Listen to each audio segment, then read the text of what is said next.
Not that anybody's listening. The mom voice this. No, I'm used to talking to bus garages. You gotta use a big bus garage voice.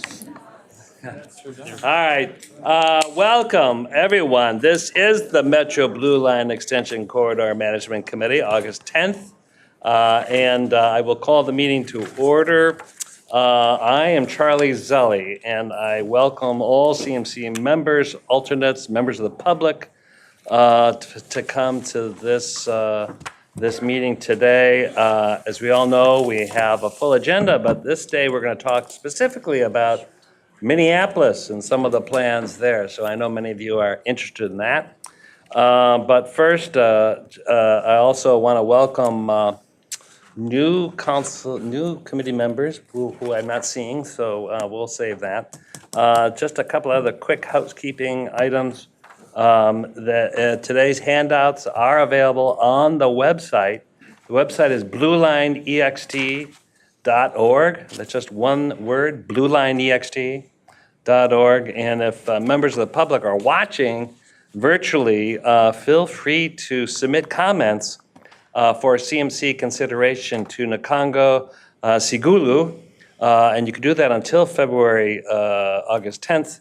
That's today, and we will make sure that they're published as well. And there's Nkongo's email. It flashed there for a second.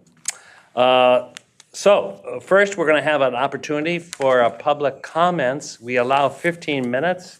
With 3 minutes each. Because of that, and we've actually had a considerable interest, we're going to be able to hear from 5 members of the public. And then those that had signed up that don't get a chance today, you'll be on the front of the line next month to have a public comment. And to the extent we create an even greater list, a backlog, we'll address that then. But we want to be fair to those that have expressed an interest. So, and starting with that, we will hear from Carla Arredondo. Carla? You can actually move me off the list. Off the list. Yeah. And then we'll add somebody else. Yeah. All right, Carla. Then next is Ann Attia. Is Ann here? From the Ascension Church. All right, Ann Attia. How about Tony Richardson? Tony. Yes. Welcome, come on up. You can sit at the front of the table and say your name, and somebody with a timer is gonna make close watch on your 3 minutes. Good morning, good afternoon. My name is Tony Richardson. I'm co-chair of SLR 81. I'm a resident of Robbinsdale.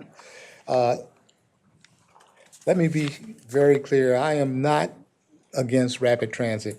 However, I am against a system that has a history of tremendous cost overruns, construction delays, and safety issues, especially when there are viable alternatives such as bus rapid transit that would be less disruptive to both residential and commercial properties and the environment. The metro area is primarily made up of small, close-knit, diverse, vibrant communities. That is what we're all about here in Minneapolis. The project as currently proposed would only serve to divide the community, displace both residents and small privately owned businesses, create traffic disruption, and produce pedestrian safety hazards for the many children and seniors in the community that use the recreational spaces in the area, as well as the many small businesses. It took 10 years and millions of public dollars to formulate the original West Broadway Blue Line extension route. And this original route is what I, along with the majority of the community, not only approved and supported, but welcomed. The newly proposed route that will create a multitude of safety issues and disruptions to the many new Northwest communities is not supported by local business, local police, local firefighters, local emergency vehicle operators, or the local residents of these communities. It's time to go back to the drawing board and to go back to the people in the community and to the business people in the community to develop a solution that we can all support. SLR 81 is not opposed to transit. We want effective, responsible transit with full municipal consent. As I stated in the beginning, I am not against rapid transit, but I am against a system that is nothing more than an amusement park ride designed to take us to ball games, the airport, and the Mall of America, that will also disrupt and eventually destroy our community when there are viable alternate rapid transit solutions for this issue. Thank you very much for my time. Thank you.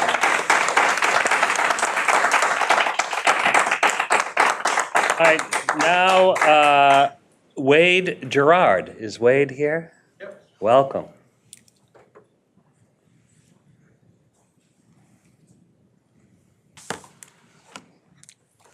Hi, well, good afternoon. Thanks for letting me speak. My name is Wade Gerard. I'm a resident of the city of Crystal, and I'm here representing myself, my wife, and my neighborhood as well, many of my neighbors. I just want to start out talking about my personal experience. I used to work downtown, and I used to take the bus downtown. And I would take and ride my bike from my house in Crystal to the Robbinsdale transit station, hop on an express bus. I think they were coming like every 15 or 20 minutes.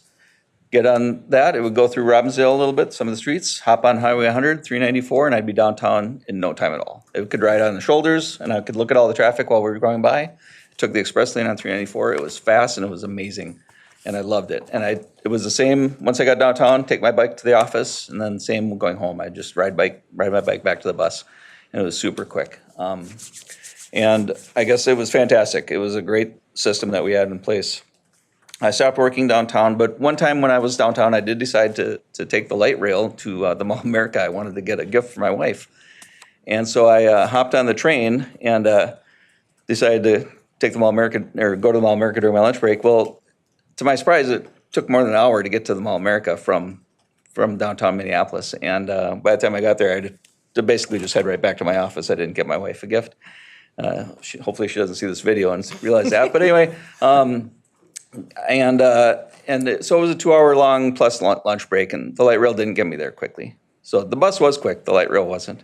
I guess I want to move ahead. I got selected for jury duty earlier this year, and I checked online to look up the express buses because I remember how fast and awesome they were. And there's no express buses. There's no express bus service from Crystal or Robbinsdale to downtown Minneapolis today. It's gone. And I'll also point out that down the road from me, there's a park and ride it's on 63rd and 81. And these are pictures of it that I brought here.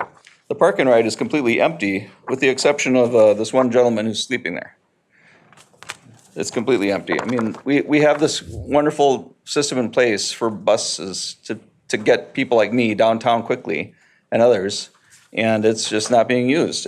Where are the buses, I guess, is what I'm asking. Yeah, I guess I just want this, bring back the bus service. Don't use it as a political ploy to try and get the light rail. Please bring back the busing service. That is amazing. It's a wonderful system. And then I guess my last question I want to leave you with is just, what are you trying to do? If you want to provide basic, fast, and affordable and flexible transit service for the people in Crystal and Robbinsdale and Minneapolis, buses are the answer. They can go anywhere. They can go down any street. They can drive on the shoulders. They can go through traffic easily. And rather than spending $2 billion on a train and something that is immobile, can only go one way, and tearing up neighborhoods and people's businesses and livelihoods, I mean, what are you trying to do? If you're trying to bring back really good service, you had it. Just bring it back. Thank you. Now we'll hear from Wendy Sullivan. Is Wendy here? All right, how about Can Shull? Is that Karen? Karen? It's CAN, but KB okay. Shull, stoplight, rail, Yes, yes. welcome. Well, thank you. I'm really not prepared. I started to write this morning, just in case I got called, because they told me I would be number 2 on the docket for the You next prefer meeting. next month? Well, I'll read what I have. How about that? Sure. Okay. Good afternoon, everybody, and thank you for letting us speak today. Again, my name is Karen Shull. I'm a mother and a grandmother, and my husband and I have lived in Robbinsdale for over 50 years. We have 3 children that we raised there, and now our grandchildren all live, 7 of them, all live within 3 miles of our home. So we love the area. We love the downtown. We have all those beautiful parks, beautiful downtown. I'll repeat that again because it is beautiful. We have our unique shops. We have individually owned businesses, and we have very popular restaurants that everybody comes to. So I am one of the founders of the group called SLR 81. We're a nonprofit, non-political group, and we're just looking for an alternative solution for rapid transit. We're a grassroots organization. We started out with 4 people in our living room, excuse me, and we started it because we realized that they're taking this railroad and not using it anymore and moving this rapid transit down onto the middle of 81. So that's how we got our start. We're now a pretty good group that have some good people with us, some of them are here today. And we just don't want a permanent track right down the middle of 81 Boulevard and going through West Broadway and downtown. So the biggest thing I am concerned about is that the residents never had a vote. We were just told it was going to be here, and now it's down on the middle of the boulevard. So that was upsetting to me. I have many concerns, as many of the gentlemen ahead of me have spoken about. Some of the concerns are, again, the high cost, the overruns that could be encountered, the years of construction that will disrupt the residents of the city and the businesses, and not to mention destroying that Brooklyn Boulevard that they just put in a few years ago, which is very nice. So we all know that ridership has not returned to where it was before COVID, and people are not returning to work like it was predicted. So I would close by just saying, my one question to this committee is, have you ever considered BRT? Or is that off the table? That is a big question for me. So thank you very much for your time and for letting us speak today. Thank you. I think we have time for one more, and Mike Brady is signed up, but I don't know if Mike is prepared to. Can I wait till? Yes. I'm going to look at your report that's coming out as far as crime, addressing the crime issue. So if I could wait till next month, I'd appreciate it. We'll keep you on the list for next month. Thank you, sir. You bet. All right, with that, because our 15 minutes is up, and we have a couple of no-shows, if they do show up, we'll make time. Let's get back to the agenda, and I kind of pause to go around the table and introduce ourselves, because people are coming in, but now we have a pretty good turnout of our CMC members. It's not just you, Marion. You were not. Thank you. So why don't we go around the table to the right, and we just introduce ourselves, and if you're an alternate, who you're setting in for, and then we can get on to the business at hand. Irene Fernando, Hennepin County Board. KB Brown from Business Advisory Committee. Jeremiah Ellison, Minneapolis City Council. Alice Winston, Mayor of Brooklyn Park. Aaron Wagner, council member in Robbinsdale. I'm an alternate to the mayor of Robbinsdale, Bill Blonigan. Nick Thompson, Metro Transit alternate to our general manager, Leslie Canderas. Jillian Rosenquist, council member, City of Golden Valley, alternate for Mayorship Harris. Meg Forney, President, Minneapolis Park Board. Mike Barnes, MnDOT's Metro District Engineer. Suzanne Sabatka, Senior Policy Aide to Mayor Fry and his alternate. Jacob Fry, Mayor of Minneapolis. Jim Adams, Mayor of Crystal. Jeff Lundy, Hennepin County Commissioner. Denise Butler here with ACER and representative of the Blue Line Coalition. Carla Arredondo here with Pueblos and representative for Blue Line Coalition. Marion Green, Hennepin County Board here on behalf of the Hennepin County Rail Authority. Reva Chambliss, council member and vice chair of Metropolitan Council. Well, thank you all for attending and appreciate the introductions. We're going to get into the agenda and also to acknowledge we have an important presentations and particularly focusing on today on Minneapolis. Before we get into it though, let's get the minutes from the past meeting, the meeting summary from July 13th. Are Move there any? approval. Thank you. Is there a second? Second. Any comments, corrections? All right, hearing none. All those in favor say aye. Aye. Opposed? All right, the minutes are approved. So we're getting into the comments. I just want to acknowledge that there's been a number of press articles on the Blue Line, a lot of interest. And in particular, it struck me waking up, and I'm old school, I get the hard copy of the Star Tribune on my doorstep, and there's a picture of KMOJ, which I love, this radio program, and we're talking about displacement and possible displacement of that radio station. We could talk about it. I just want to acknowledge it at the beginning of the meeting, because I think that's just something that we've been talking about here, is like, how do we retain businesses, and particularly those that have a cultural significance. So it's not one we take lightly, and I think that's in part why we're going to talk more about our anti-displacement efforts. But I just want to open it up if there's anybody who has a reaction or the staff wants to talk about it, because this is something that I think we, as a committee and as a project, take very seriously, and I want to make sure we, at the top of the meeting, have an opportunity to talk about it. Meg? Yes, actually, I agree with you very much, and I'm wondering whether or not we could have the anti-displacement update prior to the Minneapolis design decisions as far as the agenda.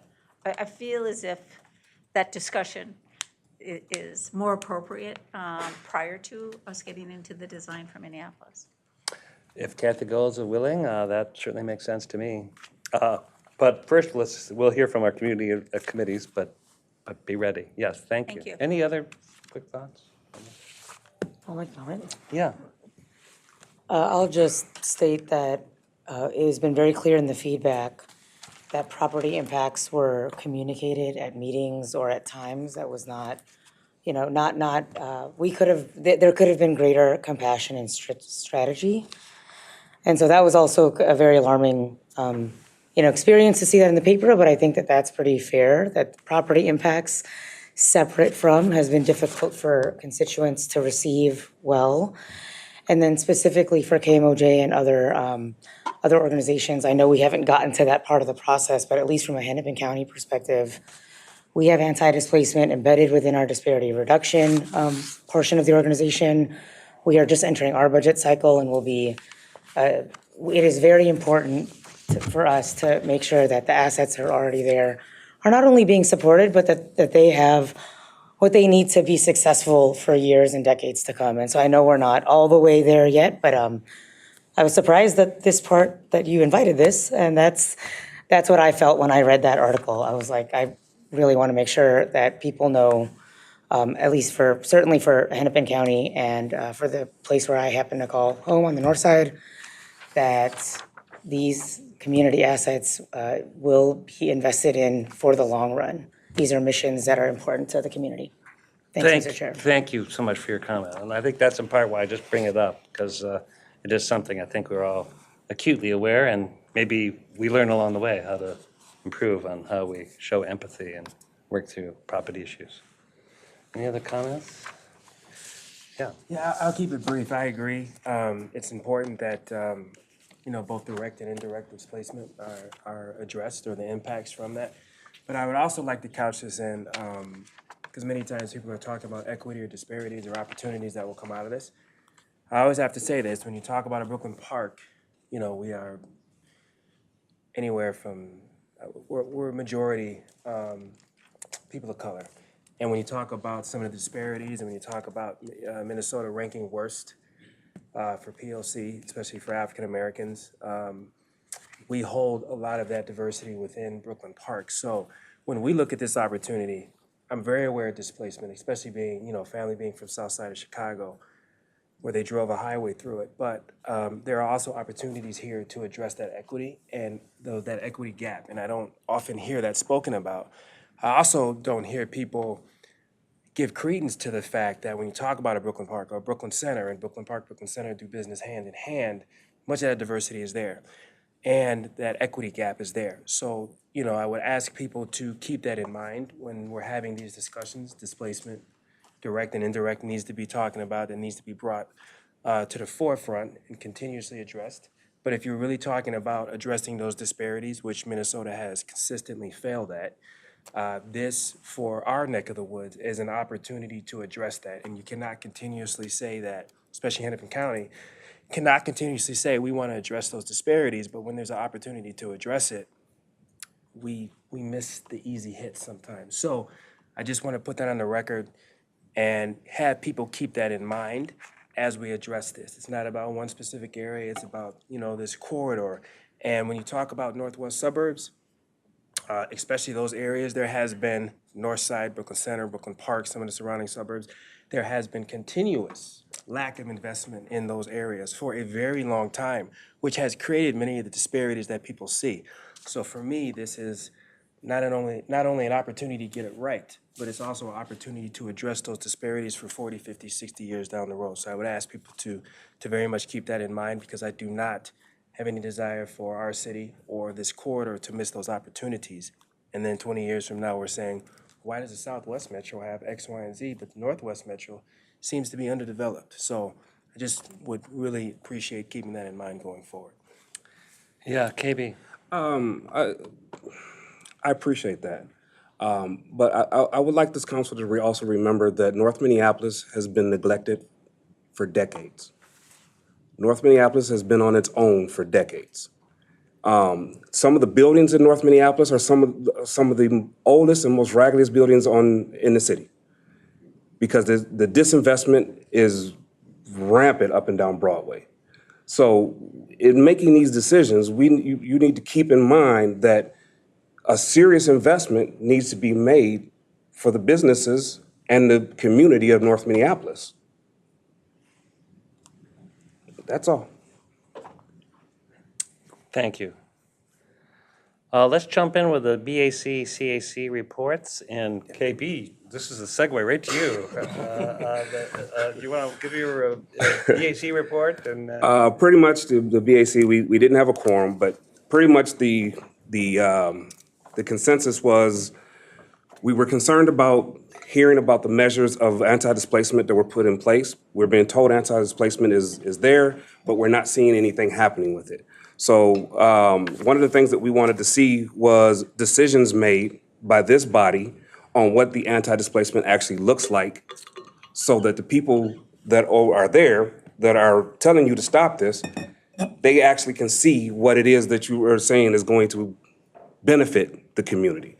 We're being told a train is coming down, but we're not being told what the benefits are, or what's gonna help the businesses survive, because these businesses provide for their families, their households, like it's our livelihood. If my business is stopped, I lose my house.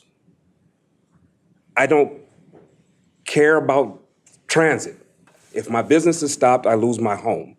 So I need to know what things are going to be put in place to help us actually stay whole before, during, and after this process.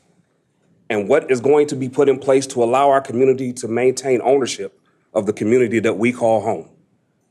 And that's pretty much the consensus of the BAC. okay, thank you. Any questions from any committee members? Now, just quickly, when we talk about that corridor, because Brooklyn Center, Brooklyn Park, North Minneapolis are in many ways very much connected.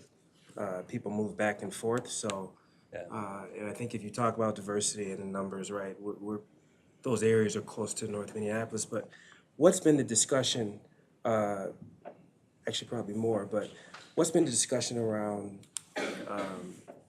total net gain in these particular areas, right? Because I understand people are going to be concerned about their individual business, which same thing happened, family back in the past. But I would like to understand net gain to potential economic gain to folks that are currently living in those areas, right? Because you could say, oh, it's a couple $100 million net gain, but that's going to be the businesses that maybe have not historically been there. So what are we talking about in terms of net gain towards folks who currently live there, maybe businesses that are currently there, or potential opportunities? Because one of my concerns is that, let's say we displace businesses, right?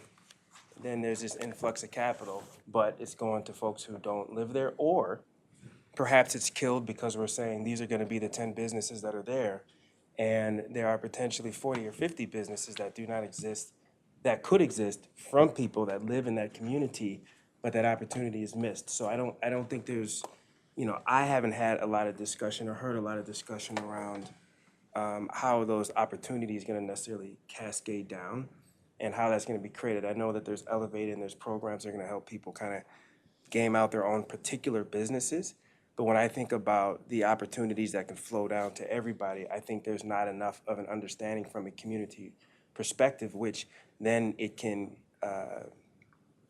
pit individual businesses against the community and vice versa or one another. So I would just like to know from the Met Council perspective, or folks who have been on this committee, which I haven't been on all that long, has there been some discussion around that? Did you want to? I did want to just add that when I spoke about the disinvestment earlier, part of the disinvestment that has traditionally happened in North Minneapolis is there are things that are put in place, and they at the beginning they tell us it's for the community. But when the money starts rolling out, the community never sees it. Everyone else gets it, and we're just left standing there. The biggest fear with this project is we're being told how much this is going to benefit our community, but we're not being told how. So then we know when the money rolls out, no offense, but we know Crystal, Robbinsdale, Brooklyn Park, Brooklyn Center, everybody else is going to get the money, and we're going to be left holding the bag, fighting each other for crumbs. Yeah, that's a misnomer. Brooklyn, I'm gonna help you out on that one. So when you talk about Brooklyn Park has the second largest housing complex in the state. Pure, naturally affordable occurring housing. We have pure pockets of poverty. We don't get the press that everybody else gets. It's fine, but just because North Minneapolis has dealt with its fair share of issues, does not mean that there are pockets of Brooklyn Park which have not been overlooked, or Crystal or Robbinsdale or other areas that are not equally concerned about these issues. So the reason I asked the question is not to say anything about North Minneapolis. The question I'm asking is because I think you drilled down on it and then you kind of went a different direction than I thought, but what is our understanding of how this new economic opportunity that's coming, and I think Councilmember Chambliss was going to answer it, but do we have an understanding of how that is going to, I don't know if she's going to answer it, but she had a response. She's pretty smart. But how that's going to cascade down, or if not, if we haven't had that discussion, how do we begin to have that discussion so that rather than us saying, well, Minneapolis has been beat, Minneapolis or this part of Minneapolis or this part of Brooklyn Park has been hurt and hit and not taken care of, we are talking about how do we ensure that displacement is addressed up front, and how do we ensure that these opportunities do not pass over specific communities, and how do we design a system to create that wealth within the communities, right? So I would like to see how we can create some common ground to understand how this is going to enrich people, because these areas as a whole, it is not NOMI versus, right? It is, this Northwest region has been associated with some things that people have not felt it worthy to invest in. And so how do we talk about the economic value that's going to cascade to everybody, and if it's real or not? Great question. I'm not sure we're going to fully answer it right this moment, but it's on the table, and also, I infer from what you're saying is not only how, but how we're going to measure it. We're not measuring it from an outside group. What do we measure inside the existing?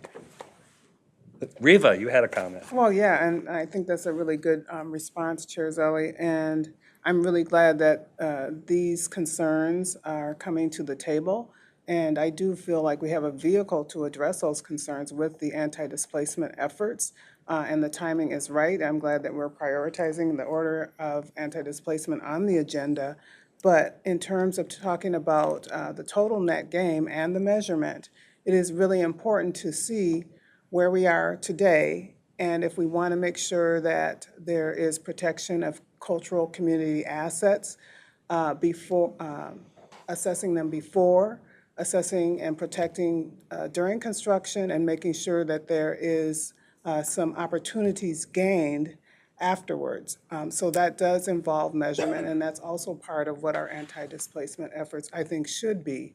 I am wholeheartedly for doing that assessment of our cultural assets, making sure that we invest and we retain assets. And we understand, and I like that you put it net gain, that there may be movement of businesses, but we have to watch and measure what is that net gain as we move along this path to making sure that our communities are benefiting from this mode of transportation. Jeff, and then we're going to move to see if there's a CAC report. Go ahead. Just also would like to add not only opportunity gain, but lost opportunity, which is a good business exercise, which is we can talk about where we are, what we're going to gain, but by not taking that swing at the ball over the plate, to use baseball, what did you not get? And so I think there is a measurement that is used on real estate and development. I think to the points that brought up by KB and the mayor, that making sure where do those benefits go? And I think that is where the anti-displacement is really aimed at, making sure those benefits are by the community. So I'll stop there. Great. Am I missing a CAC report? We heard the BAC. I don't see, oh. No one from the CAC. That's why I didn't see anybody here. Great, Nakongo. Well, we have Kathy Gold here, and we're going to start with the anti-displacement report because it's timely for this conversation, and then we're going to get into the project report and the Minneapolis proposals. So, Kathy. Chair and committee members, thank you. Kathy Gold with the Blue Line Extension Project. And we'll start off with the anti-displacement update. And I thought I'd overview a little bit about the survey responses we've had up on yourblueline.org and our anti-displacement page. The reports from Kira, that would be the full reports, the executive summary, and also a short one-pager for folks to read and understand what the recommendations were, both from outcomes and policies that could help achieve those outcomes. And so we had 6,300 visits to our webpage, and over 1,000 people downloaded the full report. So if we go advance, I guess I have the advance to the next slide, we'll look at some of the survey responses. And we had 3 questions. We asked, what are the anti-displacement strategies most important to you? And it was voiced that community empowerment and transparency in the decision-making process, making sure that we're supporting our residents and businesses throughout all phases of the project. And then the second question, anti-displacement strategies that you would personally prioritize. Affordable housing preservation and development, limitation of investor purchasing corporate ownership, and small business support were the majority of the answers that were prioritized. And the third was anti-displacement policies or strategies you think should be considered. And the themes included commitment to community development that increases safety, walkability, urban amenities in the corridor, and economic renewal and opportunity to local businesses as a result of the Blue Line extension. So as we look at the project timeline schedule, you'll see that on the top line, I was trying to associate a little bit with projections on the anti-displacement timeline. The CMC took a action, and in the resolution asked for a framework and community engagement plan, and so you'll see this on the timeline. We do have an agency partner meeting scheduled for the end of August, and at that time we'll try and we will develop a meeting schedule and start working on an engagement strategy toward actionable items things that we're trying to achieve within the recommendations themselves, and work toward how we can understand what we can implement, what we have in place that we could maximize for the Blue Line extension, in addition to really coming together and understanding and supporting the actions that need to take place within the jurisdictions that are allowed for those policies and programs and investments.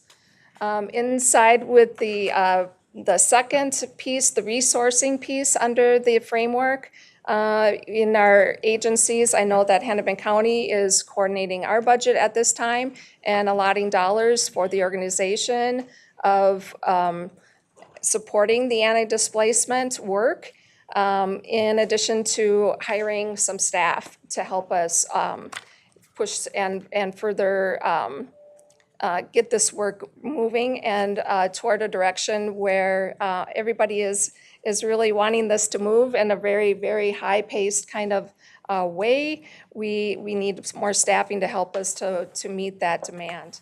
And also starting to compile what our intergovernmental relations strategies are. So the community engagement piece, working on developing that community engagement plan in late Q3. We would like to convene the anti-displacement work group and then transition that more into an advisory committee that looks to community prosperity as bringing abundance to the corridor.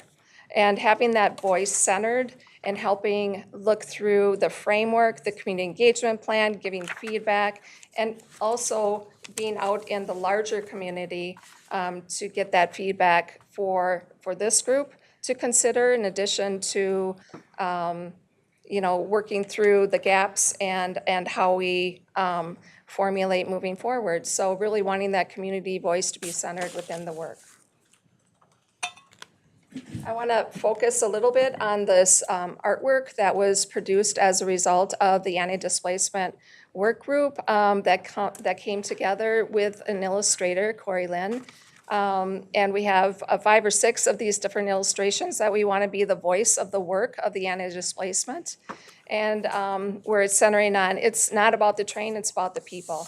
And we really want to make sure that we're focusing on the people. And so how do we do that? We do that by producing this light rail with benefiting our community members and our businesses along the corridor.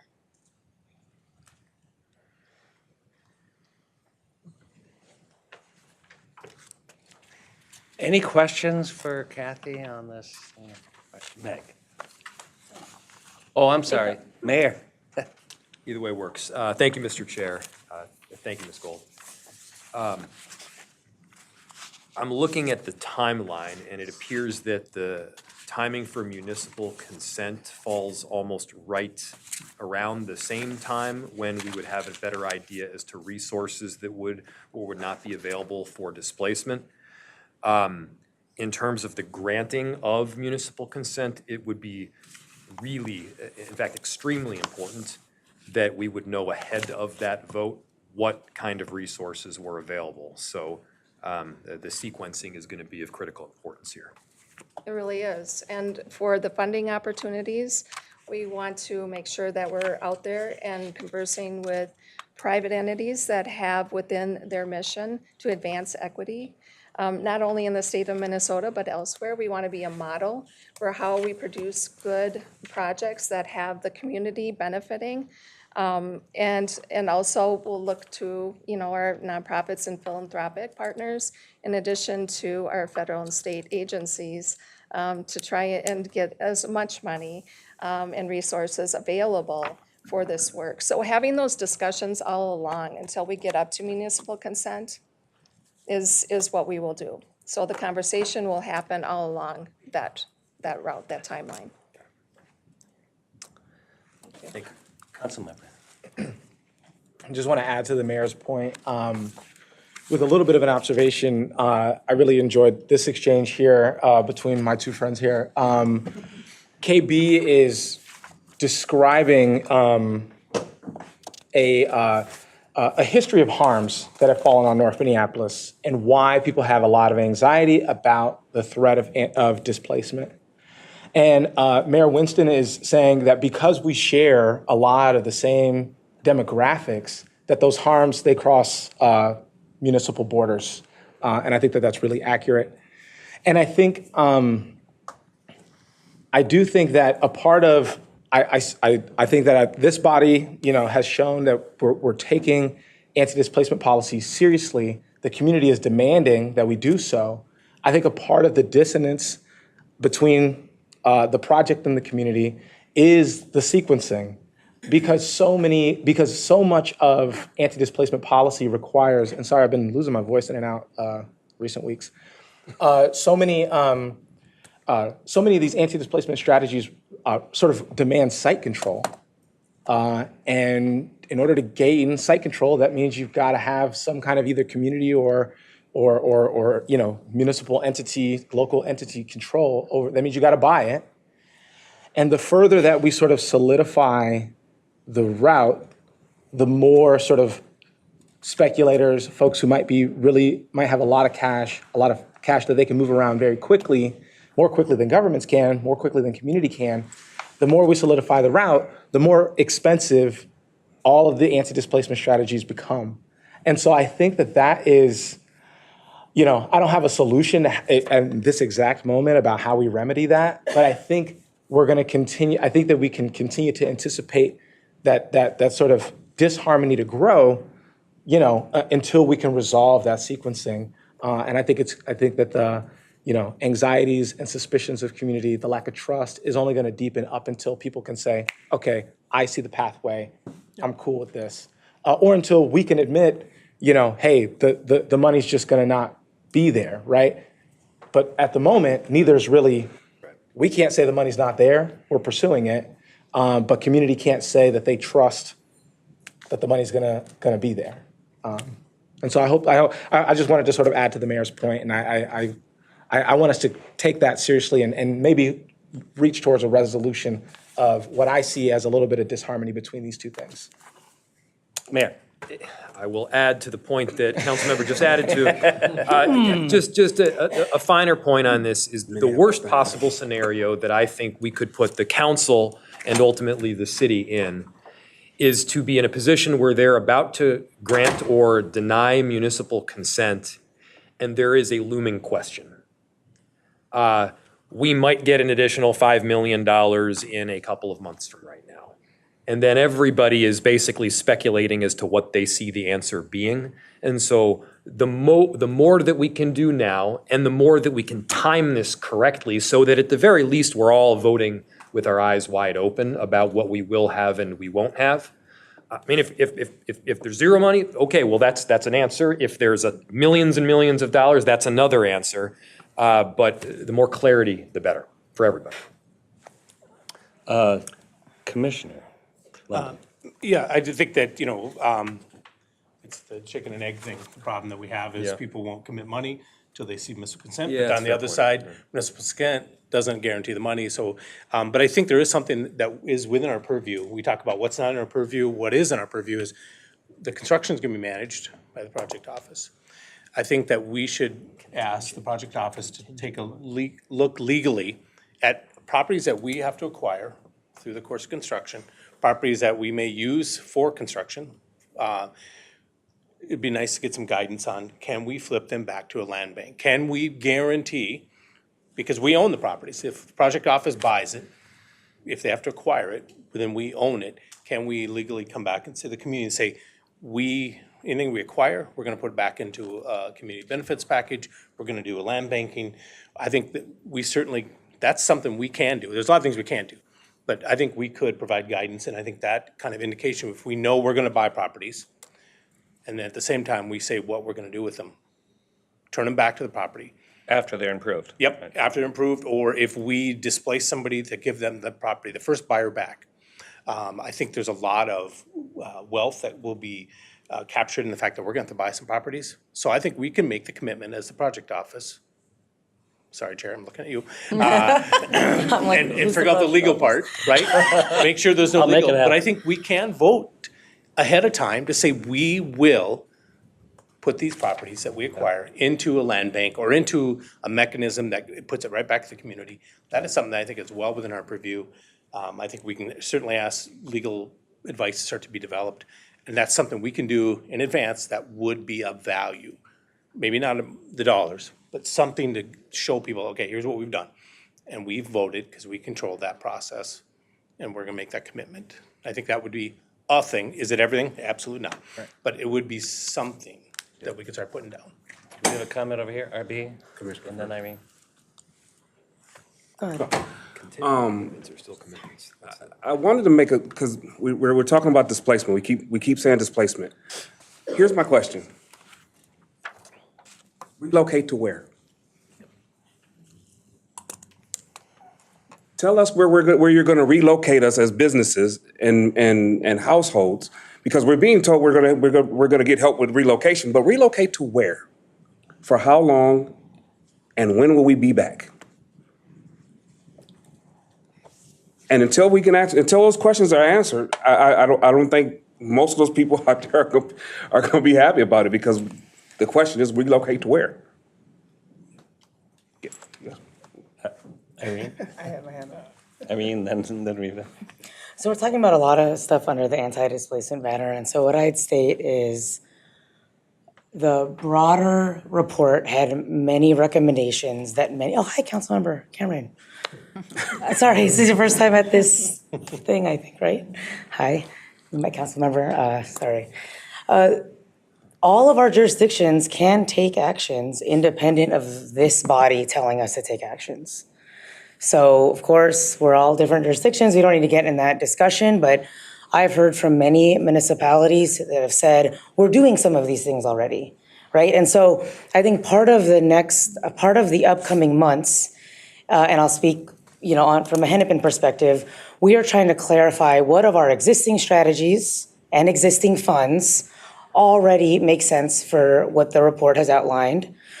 The budget process, of which has not yet been presented to us, is likely to include things like Kathy Gold mentioned, some amount of allocation, some amount of staffing that could be put towards that end. Now, part of it is in response to this group requesting some coordination from Hennepin Project Office, et cetera. And so I think part of the sequencing is, you all are correct, there's a governing process that is totally distinct from how residents experience governing, obviously. And so the hope, however imperfect, is in the coming months we can increase some clarity around what is ongoing.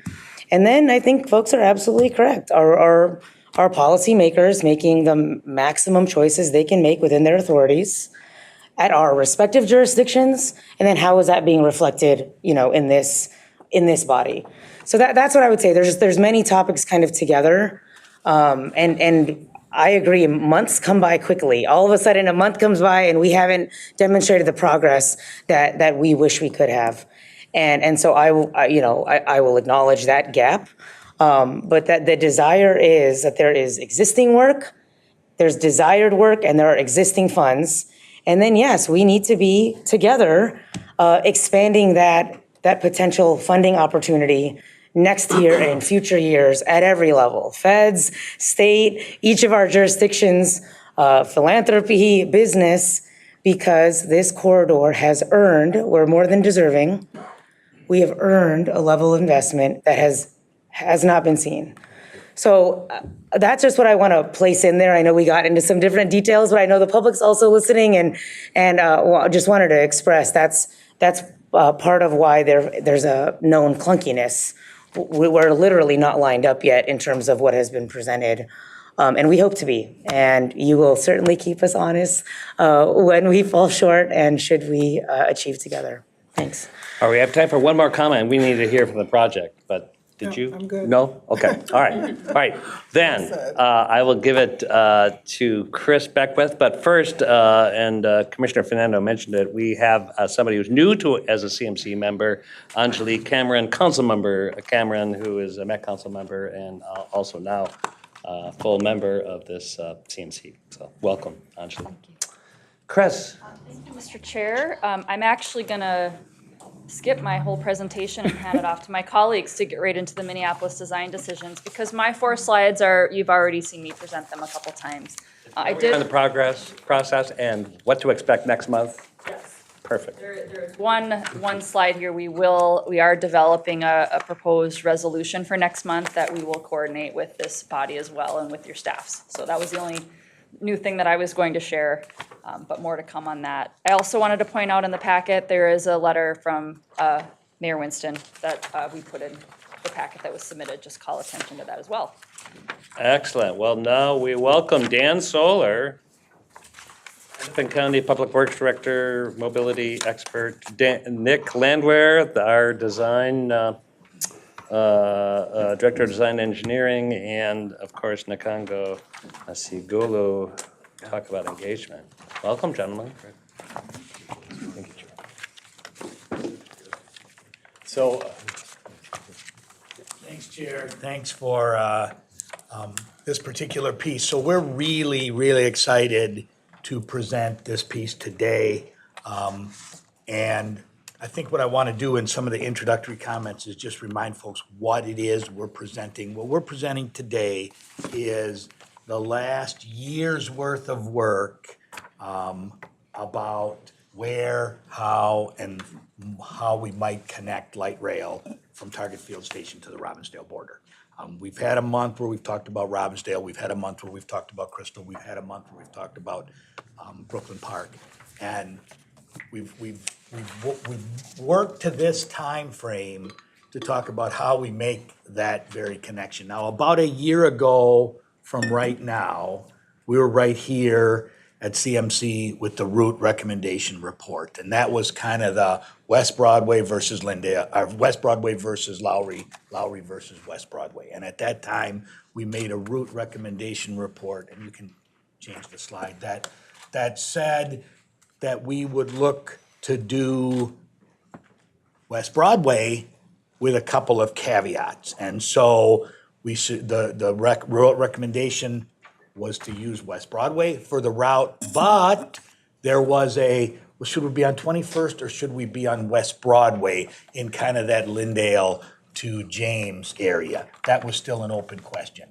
And then should we be on Lindale or should we be on the east side of I-94 was still an open question. So the map you see at the left is really about, close to about where we took off a year ago in saying, you know, coming south from Robbinsdale, we'd come down from the border, we'd come down West Broadway through Penn, and then we'd have that kind of 21st and West Broadway choice. And then we had a number of different opportunities to get from Target Field Station up. And literally through thousands of individual conversations, many, countless public meetings, open houses, business to project office meetings, residents to project office meetings, weekly meetings with City of Minneapolis staff, endless meetings we spent discussing what's the best route, what's the best way. And we are bringing forth today a recommendation from our project team on a route from Target Field Station to the Robbinsdale border on Highway 81. Now, what does that recommendation mean? This is a recommendation that we are looking to bring forth at our September meeting with the rest of the quarter for what we will put in the draft supplemental environmental impact statement. And it's funny because I was gonna use chicken and egg in my discussion, and then my friend and colleague, Commissioner Lundy, used the same thing, so I don't know if that's good or bad, but either way, the idea is I've been in many, many, many conversations, pick a route, have anti-displacement policies, or picking a route. Where does that go? And I've always felt that it is a bit of a parallel discussion. We can't be all the way to have a full anti-displacement suite in place and then decide if we're gonna have a project, but we can't wait until we have a project pulled together before we even start. So hopefully with Kathy's chart, we're going along that path and we're on that same page. So Nick's gonna walk through the various pieces here, starting from the north to the south. We break it down into 5 segments, but you can see essentially the general route here is that we would come down West Broadway. When we get to James, we would put the LRT tracks on 21st and reconstruct the roadway on West Broadway, kind of look at that as an entire corridor.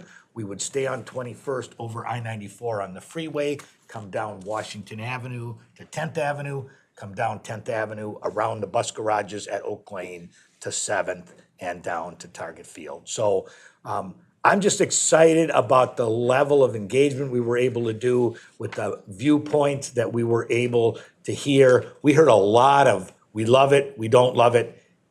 This alignment has many, many challenges. Just like every alignment, there isn't any one that we would be picking here that didn't have right-of-way acquisition and impacts to businesses and impacts to residences. So that's all there. That doesn't go away with this, but it gives us a place to focus and move forward. Because the one last thing I do want to add is one of the things we've heard, and KB sometimes, gives me a lot of very direct advice, welcomed. But we've also heard from people, can you let us know where you want to build this so that we can have a focus too? We got too many things swirling around out there. We don't know where that focus is to. So part of what we want to do is start to narrow that down with recommendations anyway about where to go. All right, thank you, Dan. So first, we're going to start at number 1 and work our way from Lowry Avenue Station down. So this segment of West Broadway, center running at grade with the light rail coming from, as we move south from the Lowry Station through to Penn Avenue. Penn Avenue, we talked about a little bit, we talked about it in some depth last month, but that Penn Avenue station would be on the north side of Penn Avenue and would serve the Metro C line connection that's right there. Important businesses in that area, including the Capri Theater. Neon has a food incubator that's a development project that's in the works right now. And Nick, I want to add one piece about this one. The Penn Avenue station area, Jerry, you started with that tonight. We've literally looked at 10, 15, 20 different alternatives to how to build a station at Penn. Every one of them has different impacts to traffic, different impacts to right-of-way acquisition, different impacts to how we move both the C line north and south on Penn, as well as LRT and vehicular traffic and pedestrians and all of the modes. And we have not found an alternative that doesn't require some right-of-way acquisition, and we believe in all of the choices that the optimal place is to utilize an alignment that will require the acquisition of the 5 Points building. And yes, that building does have KMOJ in it, and we are working with KMOJ and will continue to as we talk about relocation and so that is a direct displacement. We're always going to talk about direct displacement and indirect displacement. That's a direct displacement where, obviously, through our policies and our practices, the goal of providing and keeping them in the community as they would like to is part of what we want to do. All right, engagement specific to this segment. We've held various meetings with businesses in this area. Really what we've heard that folks are concerned about loss of parking in an area where we have restricted parking, that safety and security is one of them, but more importantly, what is going to be made available in terms of resources before construction, during construction, and after construction. And also, folks would like to see a vision for West Broadway as it relates to all of the developments that could occur along that corridor.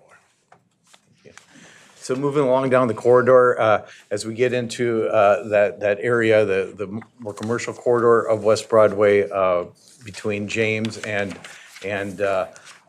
east of 94, we're looking at West Broadway and that 21st, and as Dan mentioned, we look at this as a corridor in there between the two alignments. To how do we accommodate the vehicle traffic through there, the bikes, the peds, and all the different needs for this area and utilities in this area. And so the opportunity for this is as we take the transit onto the light rail onto 21st Avenue, that would be a dedicated light rail alignment. Vehicle traffic would come off of that, but as Dan said, West Broadway would be part of that process with construction on West Broadway to help us with utility, with access, and with traffic improvements in this area. So we have identified here a station at James Avenue in that diagonal area on the west side, and another station at Lindale Avenue, more towards the east side of this. But this next slide that I have here really keys on how this is a corridor and how we need to look at bringing this together as one piece. So the tan alignments that are going up and down across there are really those corridors of access through there, how we tie the community into light rail, how we tie the light rail into West Broadway and how that works, and showing bikes and pedestrian ways along, whether they're existing or planned on this corridor. So we changed one very simple word here. We no longer talk about this as West Broadway or 21st. We talk about this as West Broadway and 21st. And so we look at this as a single segment in here where we put the tracks, the light rail tracks, is just one decision, as well as where do we allow for bike traffic, where do we allow for vehicle traffic, where do we allow for turn lanes, how do we minimize property acquisition? Because we believe that part of building a light rail project is not only providing a transportation solution, but also providing opportunities for the West Broadway community itself to build up, and allowing West Broadway to be built up as a new street can also then spur availability for economic development along West Broadway as well, by the community that's already there and on their properties and on their business, with light rail close by without acquiring those very properties that are along the street. And so any West Broadway improvements would be including these elements, but they would not be including the acquisition of properties along West Broadway. So these are just potential improvements that we'll work with the stakeholders on this and during design. But as Dan said, look at what that pedestrian experience is, how we tie in transit with bus stops. There's the ability to keep on-street parking in locations along here, greening up the space and traffic improvements on this. And in this corridor, we'll look at what those bike opportunities are too, and how we address them between the 21st and West Broadway. So some of the key areas on James Avenue Station and who are we serving here? YMCA is in this area. The Minneapolis Public Schools Davis Center is directly associated with the station also. And then on both ends, we have that connection to some of our high capacity transit, like the D-Line service.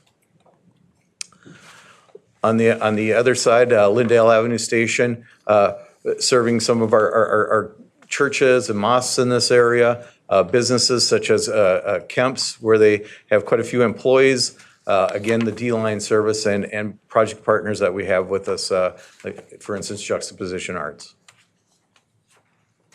Well, we've engaged community in this area in various ways, as you can see on the slide here, including door knocking, one-on-one meetings, surveys, and some of the surveys are still available online right now, and folks are still filling that information in as we speak.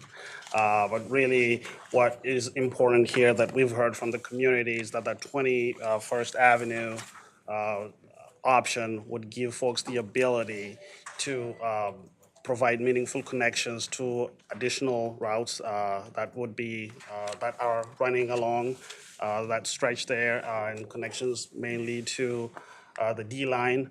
Common themes for really supporting this alignment is the number of impacts to environmental justice properties that could be avoided along West Broadway, traffic impacts in this area. Also, really, providing the ability to give West Broadway a new look. In terms of concerns, safety and security, mainly surfacing again as we did outreach and engagement throughout the entire stretch of this corridor. Engagement for station placement, we heard that additional stops are very important. We also heard from community members that delayed route selection impacts business planning. Loss of parking, again, continuing to resurface as a key concern. So the next segment here is really how we make that connection from our West Broadway corridor from 21st Avenue with the light rail to the east side of 94.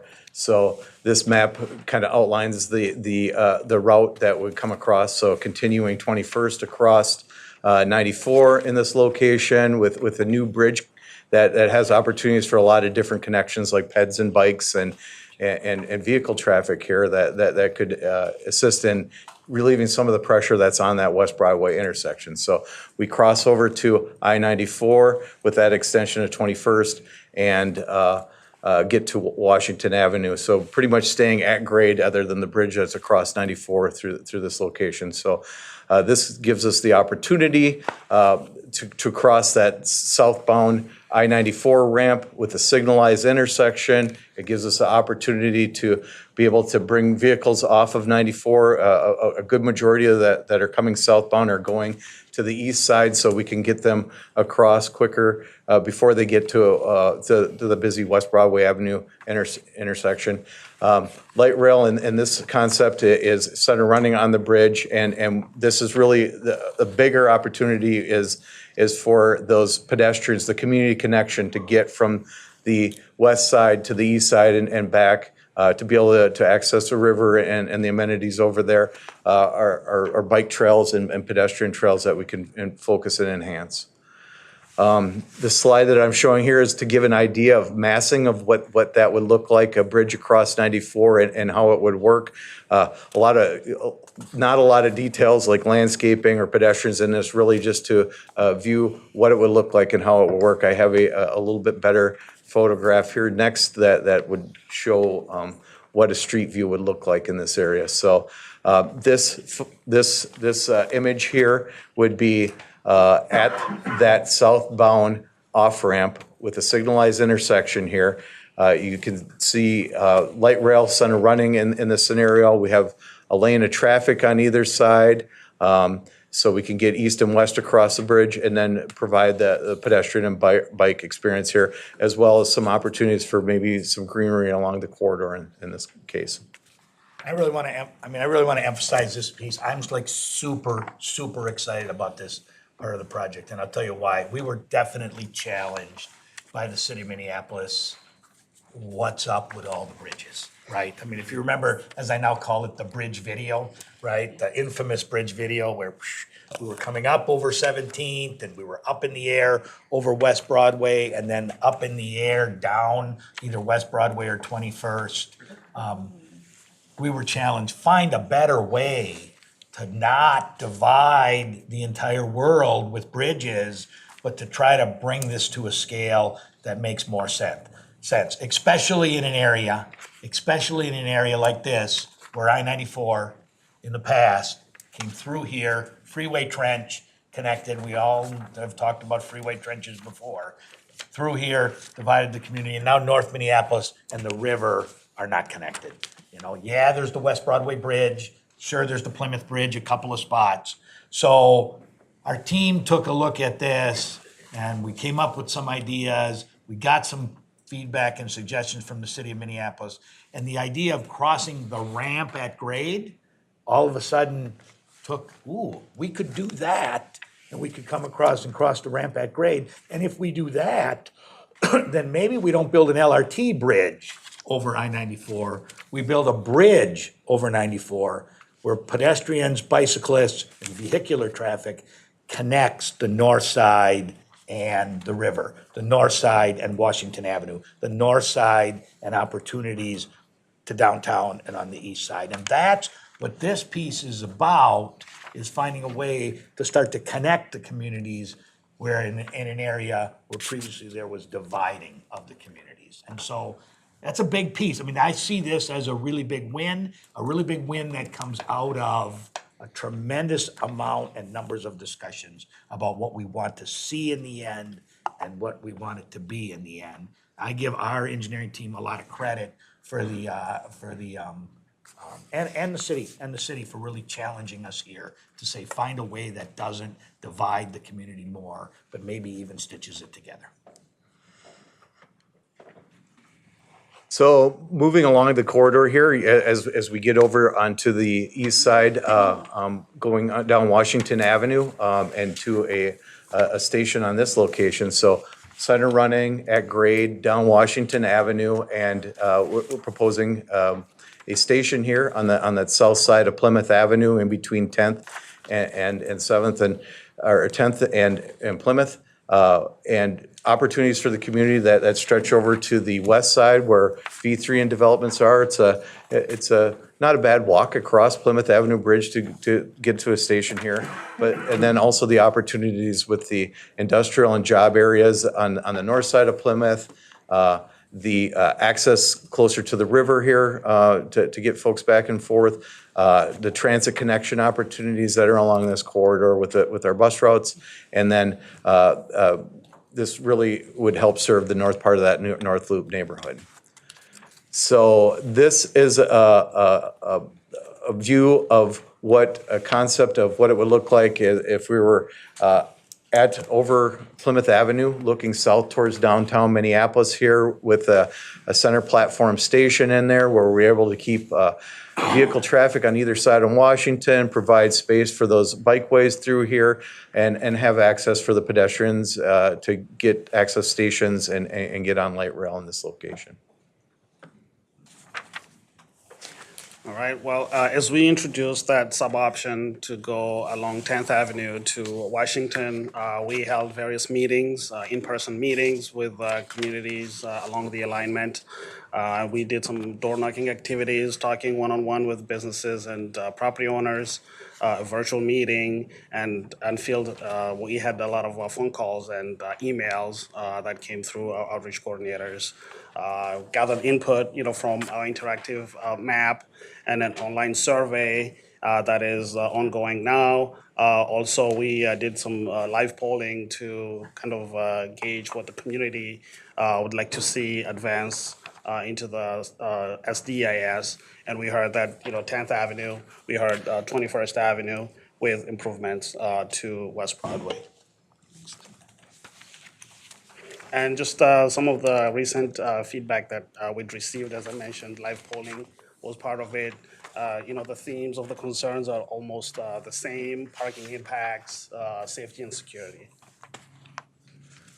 So this is really the challenging part. When people have asked us all along, why not Washington, get to the east side? It was always very difficult to get to Washington. And the 10th Avenue portion of it was one of the reasons. So the area in the middle of the screen that's highlighted in yellow dashed is what we're going to really focus on here, because this is kind of that pinch point to get from the target field station from 7th down 10th and then into a very tight area.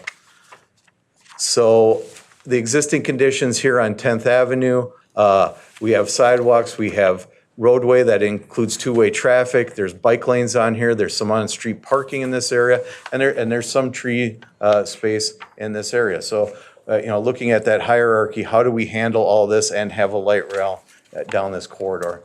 So we've got a couple options that we're going to carry through into design, or recommended to carry through into design to look at, and making sure that we're coordinating with the community, with the city, with particularly first responders, fire department that is right here, and we've met with them on these options.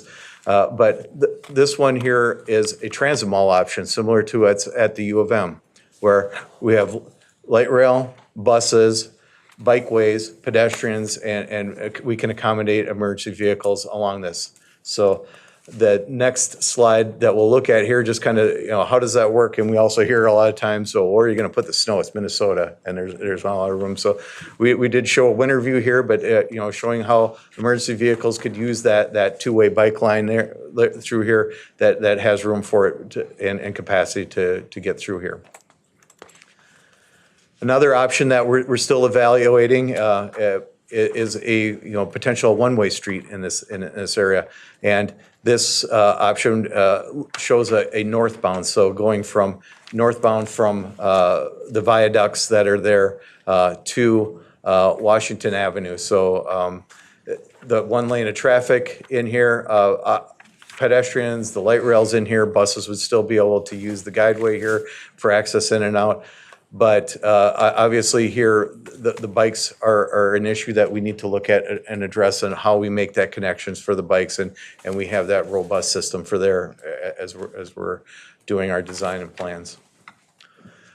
So key things here that we're evaluating as we're reaching out to the community here, to the businesses, to the property owners are, how do we, if we're limiting access to this area, what are the access modifications that we need to focus on for the properties here, and how do we need to accommodate for those? So on the left-hand side here, it shows, where those key access points are to properties, and what we need to do to evaluate and look at those. The map on the right shows some of those potential routes and how you would get there from any location in this North Loop area. So we'll continue to work on what those accesses are with the property owners, but we feel that we can achieve that to keep that access open for the properties. All right, engagement is continuing for 10th Avenue. As you can see on the map here with the check marks, those are the properties, businesses that we have contacted and had conversations about this alignment. We're continuing to engage folks as it relates to access, as Nick mentioned, and continuing to work together to advance the project. We collected feedback from our interactive map online, and these are some of the comments about the route that we've received. I'm not going to go over all of those comments, but and here some of the general comments again, that we received through that interactive map as well. So Chair, in summary, I can simply say a year ago, when we were looking at the route recommendation report for West Broadway, we had a project team that was thinking we were gonna leave Target Field Station somehow, probably go down 6th Avenue, up along 94, cross over to West Broadway, cross over the freeway to Lyndale, take Lyndale to West Broadway, take West Broadway to the Robbinsdale border. That looked like the route to go. I learned why not Washington? Heard that question a few times. Thank you, Kim. And so, again, thousands of conversations, and what we just presented today is significantly different than I just described. Would I have envisioned then a potential transit mall on the north side of North Loop that goes along 10th Avenue to connect the bikes and transit through there, but not vehicular traffic that relocated? No. I did not predict a new bridge over I-94 for pedestrian and bikes and traffic at 21st. I didn't predict that we would utilize the 21st Avenue right-of-way potentially for the tracks, so that we could use the West Broadway right-of-way parallel to it for parking to remain and for businesses to have a new roadway, sidewalks, streetscaping, and access improvements. I didn't envision any of those things then. We didn't envision two stations. We envisioned a station. Now we have two stations, one at James and one at Lyndale. So this design has evolved significantly, and it's definitely evolved significantly based on feedback that we've received from businesses, from residences, from residents in the area, from policymakers, from this CMC, and from city staff and all other staff as well. So we're very proud to present this today. We think it has evolved into what is the best way to get from Target Field Station to the Robbinsdale border. Well, Dan, Nick, Nkongo, congratulations. This is significantly different, and you've done some amazing things. And I think not just transit ways, actually developing a bridge across, as much as I love interstates, there are barriers, and you've created an actual physical connection. It's really remarkable. It's great work. We have time for some reactions and comments. I'd be particularly interested in those of you from Minneapolis who have any, maybe some preliminary reactions. Council member? Yeah, I do appreciate the presentation, and Dan, I appreciate all the input that your team has engaged with, especially the folks on Lindale, a ton. And I feel like this is really a reflection of that. I feel like you guys heard us loud and clear around those big looping, I wouldn't even call them bridges. I would have called them walls. It was just like these huge walls. So it is promising to now see that. Obviously, a lot of this stuff is still, anti-displacement is sort of a big part of the discussion today, and I think it'll continue to be. But as far as this alignment, I think it's extremely promising. I don't want to speak for the mayor, but it is the changes that you've made, I think, are really responsive to both community and our feedback. So I appreciate that. Any thoughts? Thank you for the work that you did to make some of these changes. I think it shows a willingness to not just have a narrowly centered view on the rail alone, but also on some of the harms of the past, including I-94. Obviously, if we could go even further with some of those improvements east, that would be of benefit to connect people to the river. You said you had a whole lot of conversations. I guess I had some questions about the engagement itself, if that's all right. There was a note there stating that you had about 54 comments over a period of 4 months, but then you also said that there were thousands of conversations that you have, and I'm just trying to reconcile the two. I'm assuming one of them was in public forum and one of them might have not been recorded, but you maybe were door knocking or something like that, just to try to get a feel for what the engagement looked like. And then to follow that up, what sort of champions were you hearing from along the corridor? What entities were championing the route itself? Mr. Chair, Mr. Mayor, we met with various community members along the corridor. The comments that you saw on the slide, those were collected mainly from the interactive map that is online on our landing page. We fielded tons of questions and comments that we received via various events that we held along that corridor, also emails that we received through the outreach coordinators.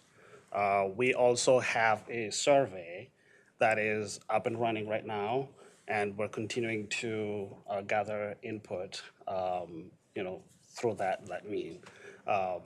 As it relates to some of the champions, we've met with various faith organizations, and we heard their support in various routes that we're looking at.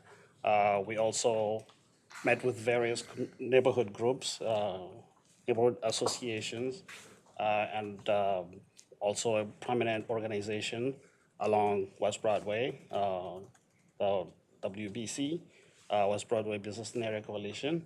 And continuing along, we have pretty much met with all of the property owners that have a building impact along the alignment.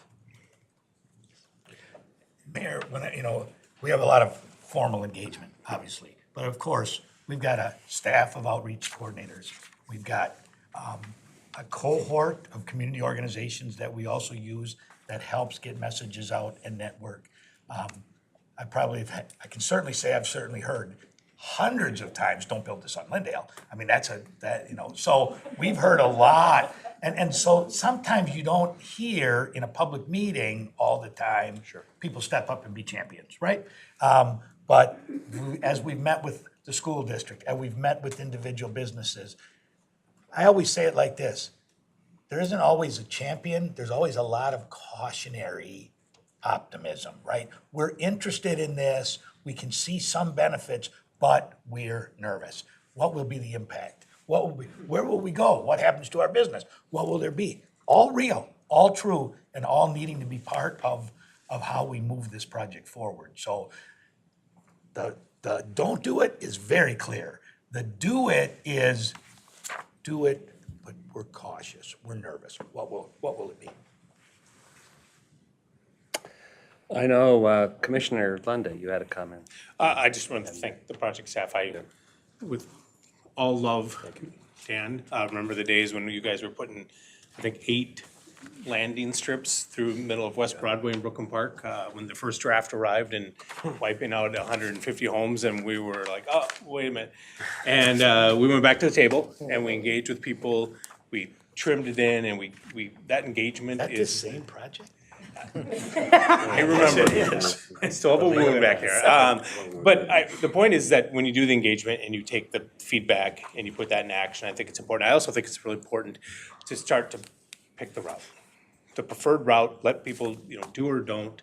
And that also lets people have some clarity about, am I gonna be affected? Yes, or no, I'm not. And we still have lots of other questions, but I do think that does help. Sometimes it's really nice to have lots of options, and other times, it's nice to have just one, and especially when we start to drill into it. I do like the idea of the pedestrian at the 21st, kind of the options there. I drive West Broadway Bridge all the time. My son goes to U of M, which means I drop him off in the morning. I'm on that turn right there. That is a busy road and is not a place that I see bikers and pedestrians. They do it, but it's really busy. Lots of semis taking turns. And so kind of breaking that off, it would be a good thing. And so I just echo the work. And I know there's more work to do, but we can stop for a moment and say good job right now. Thanks. Meg? Thank you. Yes, from a park board perspective, I will tell you that I'm very excited about this vision, particularly the connections portion and how significant that is. I'm curious why you chose, James over Knox? For us, the park board and everything, having that strong connection to North Commons, which we're going to be putting a significant amount of investment in, would be really, really helpful. But I love, the finger connections that you're making. That is huge. And I would advocate for one other thing, because we are so much about placemaking, as well as safety and security. But I also would advocate for your 21st to cross 94 to make it a land bridge. I mean, anything that we could do to get people to that river is what I'm just so passionate about. And this is an opportunity. If you're going to build a bridge, build it a land bridge and get us, get the community, you're talking about where are you going to be displaced to? Hey, the other side it has opportunity, and that would be the other thing I would say. As far as zoning, I would hope that the city would look at the zoning for the east side of the river, or excuse me, the east side of 94, okay, to make sure that that does not become, shall we say, the rich zone, and that this is definitely going to be so everyone can enjoy. Thank you. Chair, if I could just answer one Sure. question of President Forney's. It's not so much James or Knox, it's that diagonal where you see us come from 21st to West Broadway. That's specific because that is kind of where the old car wash used to be. So it kind of cuts through where there's no building right there. So that's why the opportunity of that diagonal is there. It can be called Knox Station, it can be called James Station, it can be called, well, I'm not gonna take a survey today on what it could be called, but it's, that's why the spot there, President Forney, is why Thank that's you. there. Thank you. I appreciate that. Mayor, did you have a comment? I did have a follow-up. The vast majority of the conversation has necessarily and properly been focused on West Broad, on 21st, and on the impacts to North Minneapolis, as clearly it should be. I could potentially see some of the largest economic impacts happening on the stretch from Plymouth to Broadway on Washington, at least in the more near-term future, given the amount of space that is available and the way the layout is situated. So to Meg's point, we're going to want to look at the impacts to community and to people based on those likely economic investments. The other area where there's clearly going to be an impact is 10th Avenue. And I was looking at some of the engagements that you had. I think it was you had a few meetings. They were relatively sparsely attended. What has been some of, I just want to make sure that we're socializing this up front with constituents that are along that corridor of 10th up front so that they're not finding out about it on the back end and suddenly there's a blow up. I can respond to that. Mr. Chair, Mr. Mayor, we have met with everyone along 10th Avenue, starting with, the hitching company right there as we move along there, a lot of support. We've heard, what we've heard really along 10th Avenue, that the folks that we've talked to would like to see this alignment go through there. We're yet to advance, conversations as it relates to access, but really overwhelming support from the property owners, Schiffer Richardson's, and all the folks who do business in that area. Thank you. I know we've gone a few minutes over, and I really appreciate this discussion. Next month, September 14th, we'll have an extended meeting, because now we're actually going to have an opportunity to vote on a resolution, which we will see in advance, not at the meeting. We'll have a time for more consideration. I really appreciate the conversation today. It's really thoughtful. There's more questions and more answers that we need to be working on. So I really appreciate the level of commitment, and I know we could keep talking, but I'm respectful of everybody's afternoon. And with that, see you next month. This meeting's adjourned.